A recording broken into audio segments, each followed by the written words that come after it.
Welcome to Twisted News. For today's episode, we have yet another possible UFO caught on tape. This one's a bit controversial, but you'll need to check it out for yourself and hear the story behind before you decide. In our second story, we're going Ivy League, where we learn about the tragic story of an MIT researcher who is accused of killing a student from Yale. Get ready for Scary Mysteries, Twisted News. Number 1. Incredible flying triangle UFO footage. Over the years, the interest in unknown aerial phenomena hasn't exactly died down, especially in this day and age where technology has improved so much and has also become more accessible to everybody. Even those who have no intention to capture images and videos of these unknown objects, but because of smartphones and how easy it is to spread these photos and videos to a wider audience over the internet, people don't hesitate to try and capture these instances when the opportunity presents itself. Just recently, a family was driving down a quiet street in Indiana when they spotted an odd-looking light formation hovering up in the sky. One of the family members immediately took out their mobile phone and then recorded the strange phenomenon. In the video posted on TikTok by user Alexandria Rodrigo 6, 3 blue round lights forming a triangle could be seen up in the sky.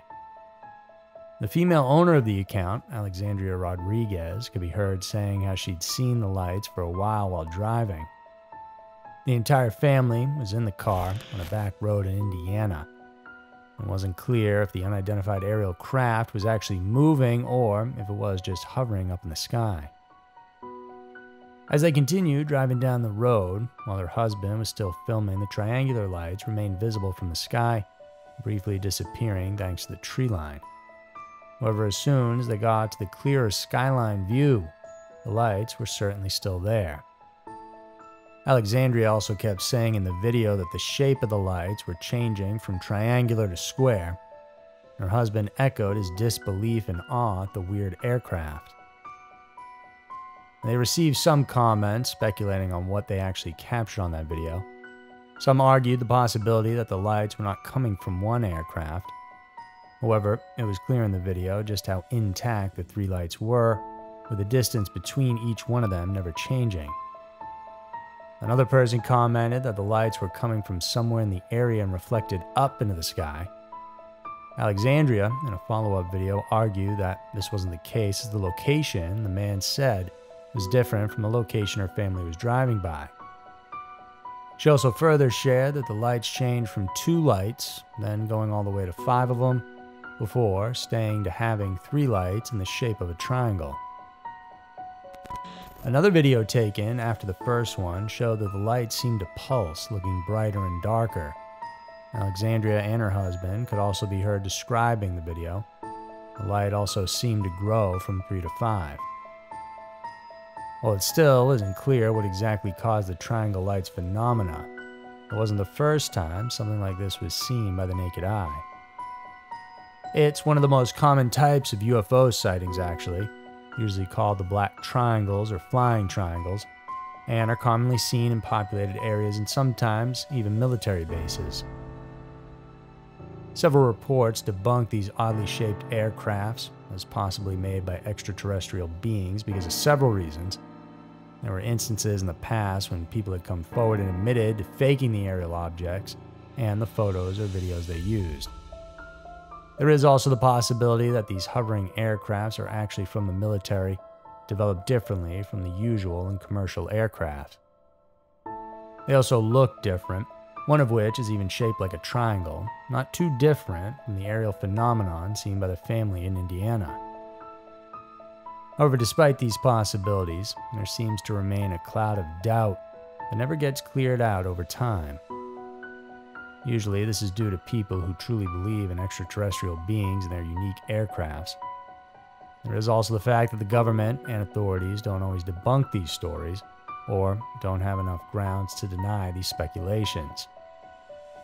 And yet, this may be a good thing, as the lead authority in issues like this, the National Aeronautics and Space Administration, or NASA, will finally be setting up a scientific study to assess and further collect data on UFOs, or as the scientific community prefers to call them, UAPs. Videos like this may be of great help to the study, particularly with assessing and identifying the characteristics and criteria in considering an unknown object hovering up in the sky as an actual unknown aerial phenomenon or an explainable weird instance that is man-made. So for now, the future seems to have become a lot more exciting in this field. Number 2. MIT researcher murders Yale student. Intercollegiate competitions and rivalries aren't something that just happen on the field or in TV shows and movies. These happen in reality, mostly between siblings and friends, and even sometimes with strangers.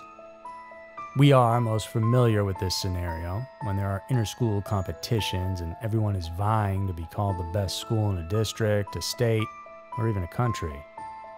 However, we all expect these rivalries and competitions to be done out of camaraderie, that everything is done in good sport.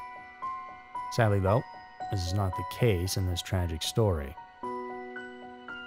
This tale involved 2 young men.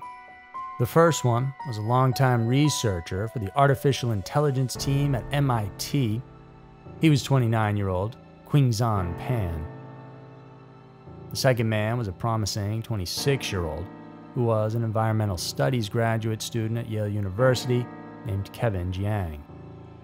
And Kevin also served in the US Army and National Guard as well.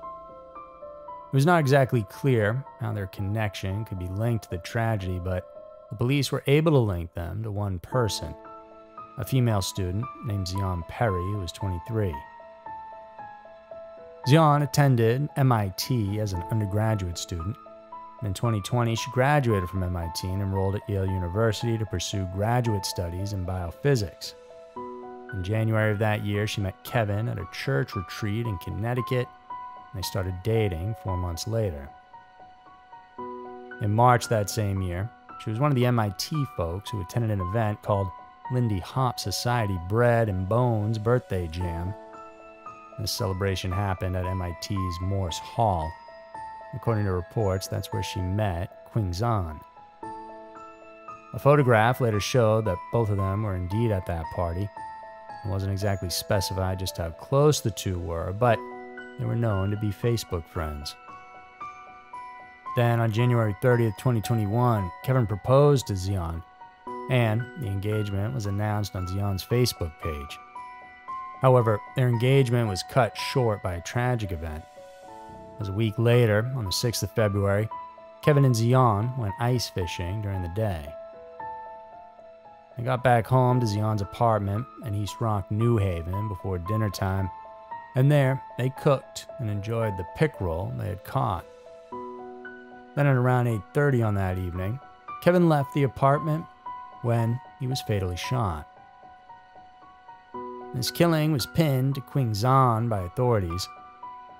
This was because they believed he was in the area when the shooting happened. On February 5th, the day before Kevin's shooting, Qingzhan allegedly stole a vehicle. It was a GMC Terrain at a car dealership in Mansfield, Massachusetts, under the guise of taking it out for a test drive. But he never returned the vehicle and instead drove it out across state lines and even changed his mobile number. Police later learned about the latter when they went to Qingzhan's house to search for the vehicle but couldn't find it there. It was Qingzhan's mother who told them that she couldn't contact him because he had changed his number. Then, sometime after the murder took place, police saw Qingzhan in an SUV stuck on a railroad track near a junkyard in North Haven, Connecticut. The vehicle was towed, and the police, after questioning him, sent him back to the Best Western Hotel because they initially had a different description of the suspect in the carjacking incident. But when they realized that the towed vehicle was actually the stolen one, they went back to nab the man, but he had already fled the scene. After more than 3 months of searching, they finally managed to apprehend Qingzhan in Birmingham, Alabama. where he was living undetected under a different name down south. On September 6th, the defense attorney admitted to the court that they'd been having a hard time communicating with him. In several interviews with the suspect, the lawyers believed that there was an indication that Quing Zan wasn't alone when Kevin was killed. However, it was not exactly clear if the suspect meant he didn't pull the trigger or if he was even in the area when the murder took place. Because of this issue, a motion for a competency exam on the suspect was ordered to determine if he was fit to stand trial. In an earlier report, it was revealed that during the interview with his mother, the police learned that there had been several occasions in the past where law enforcement were called to their home due to issues regarding the mental health of the suspect. As of right now, the motive for the killing remains uncertain, especially with the suspect being uncooperative in the case. Now, the judge has ordered that Quing Zan be evaluated by an appointed psychiatrist, and a competency hearing is scheduled for November 7th. So there were two of the most intriguing cases we have for you guys today. If you like this episode, please check out more. Remember to subscribe and hit those notifications, as we have more videos coming out every single week for you guys to check out. Thank you so much for tuning in, and we'll see you soon.